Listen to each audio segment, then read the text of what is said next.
ഇപ്പോൾ പറഞ്ഞ കാര്യം ജാസ്മിനെ വല്ലാതെ മെൻ്റലി ഡൗൺ ആക്കി കഴിഞ്ഞു. അതിൽ നിന്നും ഇപ്പോഴും കരകയറാൻ കഴിഞ്ഞിട്ടില്ല. എനിക്ക് തോന്നുന്നു ഇത് ചിലപ്പോൾ സായിയുടെ ഒരു ഒന്നാന്തരം ഗെയിം പ്ലാൻ ആയിരിക്കാം, ജാസ്മിനെ മെൻ്റലി തളർത്തണം എന്നുള്ളത്. അത് സാധിച്ചു എന്ന് തന്നെ പറയാം. ഇപ്പോഴും അതിൽ നിന്നും കരകയറി വരാൻ ജാസ്മിന് സാധിക്കുന്നില്ല. മാത്രമല്ല, ഇന്നലെ പെരുന്നാൾ ആഘോഷിക്കുന്ന ആ ഒരു സമയത്ത് എല്ലാവരുടെയും വീട്ടിൽ നിന്നുമുള്ള വിഷസൊക്കെ കാണിച്ചിരുന്നു.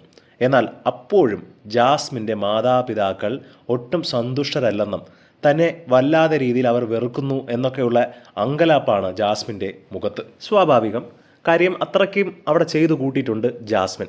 വീട്ടുകാരെക്കുറിച്ചോ നാട്ടുകാരെക്കുറിച്ചോ പുറത്ത് കണ്ടുകൊണ്ടിരിക്കുന്ന ലക്ഷക്കണക്കിന് പ്രേക്ഷകരെക്കുറിച്ച് ഒന്നും ആലോചിക്കാതെ തൻ്റെ സ്ട്രാറ്റജിയും തനിക്ക് ജയിക്കണമെന്നുള്ളത് കൊണ്ട് ഒരു പ്രേമ ഡ്രാമ അവിടെ കളിച്ച് വിജയിക്കാമെന്നുള്ള ഒരു ലക്ഷ്യം ജാസ്മിൻ ഇല്ലാതായത് സായി അകത്ത് വന്നപ്പോഴാണ്.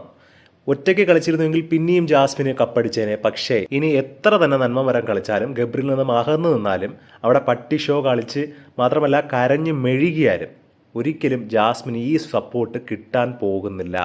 കാരണം കണ്ടുകൊണ്ടിരിക്കുന്ന പ്രേക്ഷകർ പൊട്ടന്മാരല്ല.